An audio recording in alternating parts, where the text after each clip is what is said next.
నమస్కారం. ఈరోజు మనం ఇంగ్లీష్లో కొన్ని ముఖ్యమైన పదాల గురించి మాట్లాడుకుందాం. ఆ అవును, ఇవి ఇంగ్లీష్ నేర్చుకునే వాళ్ళకి చాలా ఉపయోగపడతాయి.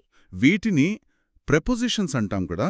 ముఖ్యంగా రెండు రకాలుగా చూద్దామనుకుంటున్నాం. అవును, ఒకటి ప్రెపోజిషన్స్ ఆఫ్ ప్లేస్, అంటే వస్తువులు ఎక్కడ ఉన్నాయో చెప్పేవి. రెండోది ప్రెపోజిషన్స్ ఆఫ్ టైం, అంటే సమయం గురించి చెప్పేవి. కరెక్ట్. ఈ రెండిటినీ సరిగ్గా ఎలా ఉపయోగించాలో తెలుసుకోవడమే ఈరోజు మన ఉద్దేశ్యం. మంచిది. ముందుగా ప్రెపోజిషన్స్ ఆఫ్ ప్లేస్తో మొదలు పెడదామా? అంటే ఒక వస్తువు ఎక్కడుందో చెప్పే పదాలు. తప్పకుండా. చాలా కామన్లా వాడేది ఆన్. దీని అర్థం మీద లేదా పై. ఉదాహరణకి the Apple is on the table, అంటే యాపిల్ బల్ల మీద ఉంది, దాన్ని తాకుతూ ఉందన్నమాట. ఓకే, అంటే ఒక సర్ఫేస్ మీద ఉండటం. మరి ఇన్ సంగతేంటి? అది లోపలని అర్థమా? అవును, ఇన్ అంటే లోపల, ఒక ఏరియా లోపల. The cat is in the box అంటే పిల్లి పెట్టె లోపల ఉంది, చుట్టూ పెట్టె ఉంది గదా. అర్థమైంది, లోపల. సరే, తర్వాత అండర్ అంటే కింద కదా. అంతే, అండర్ అంటే కింద లేదా అడుగున. The ball is under the chair. బంతి కుర్చీ కింద ఉంది. స్పష్టంగా ఉంది. అలాగే నెక్స్ట్ అంటే పక్కన. అవును, నెక్స్ట్ అంటే పక్కన లేదా ప్రక్కన. The book is next to the lamp. పుస్తకం దీపం పక్కన ఉంది, దగ్గరగా అన్నమాట. ఓకే, మరి బిహైండ్?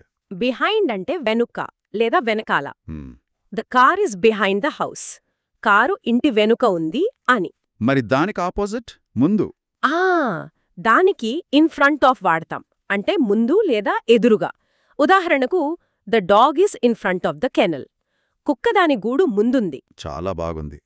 అంటే స్థలాన్ని సూచించడానికి on, in, under, next to, behind, in front of ఇలాంటివి వాడతాం. అవును, వీటితో వస్తువులెక్కడున్నాయో సులభంగా చెప్పొచ్చు. సరే, ఇప్పుడు సమయం గురించి చెప్పే ప్రిపోజిషన్స్ చూద్దాం. ఇవి కొంచెం కన్ఫ్యూజింగ్గా ఉంటాయి కదా, ముఖ్యంగా యాట్, ఆన్, ఇన్. అవును, నిజమే. వీటి మధ్య తేడా తెలుసుకోవడం ముఖ్యం. ముందు యాట్ గురించి చూద్దాం. యాట్ ఎప్పుడు వాడతాం? యాట్ సాధారణంగా ఖచ్చితమైన సమయం చెప్పడానికి, అంటే గడియారం టైం. ఉదాహరణకు at 6 o'clock, at noon, at midnight. ఓ, అంటే స్పెసిఫిక్ టైం పాయింట్ చెప్పడానికి. అవును, అలాగే కొన్ని ప్రత్యేక సందర్భాల్లో కూడా యాట్ నైట్ అని, లేదా యాట్ క్రిస్మస్ లాంటి పండగల పేర్ల ముందు. సరే, మరి ఆన్ ఎప్పుడు? ఆన్ సాధారణంగా వారంలోని రోజులు, అంటే డేస్, ఇంకా తేదీలు, డేట్స్ చెప్పడానికి వాడతాం. ఉదాహరణకి on Monday, on January 1st, on my birthday. ఇలా ఒక నిర్దిష్టమైన రోజు గురించి చెప్పడానికి. ఓకే, రోజులు తేదీలకు ఆన్. ఇక మిగిలింది ఇన్. ఇది ఇంకాస్త ఎక్కువ కాలానికి వాడతారా? అవును, సరిగ్గా చెప్పారు. ఇన్ అనేది నెలలు, ఇన్ జులై, సంవత్సరాలు, ఇన్ 2023, ఋతువులు, ఇన్ వింటర్ లాంటి ఎక్కువ కాల వ్యవధి గురించి చెప్పడానికి వాడతాం. అంటే నెలలు, సంవత్సరాలు, seasons. In the afternoon, in the evening. కానీ రాత్రికి అట్ నైట్ అన్నారు కదా. అవును, అది గుర్తుపెట్టుకోవాలి. ఉదయం, మధ్యాహ్నం, సాయంత్రం ఇన్ వస్తుంది, కాని రాత్రికి అట్ నైట్ అంటాం. ఓకే, స్పష్టంగా ఉంది. అంటే యాట్ చాలా ఖచ్చితమైన సమయానికి, ఆన్ రోజులు తేదీలకు, ఇన్ నెలలు, సంవత్సరాలు, ఋతువులు, రోజులోని భాగాలకు, రాత్రి తప్ప. ఖచ్చితంగా.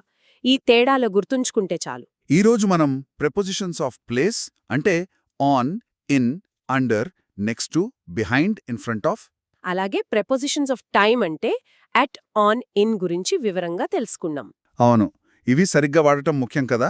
నిజమే. బాగా అర్థం కావాలంటే ప్రాక్టీస్ చేయాలి. మాట్లాడుతూ రాస్తూ ఉంటే అలవాటవుతుంది. ప్రాక్టీస్ మేక్స్ పర్ఫెక్ట్ అంటారు కదా.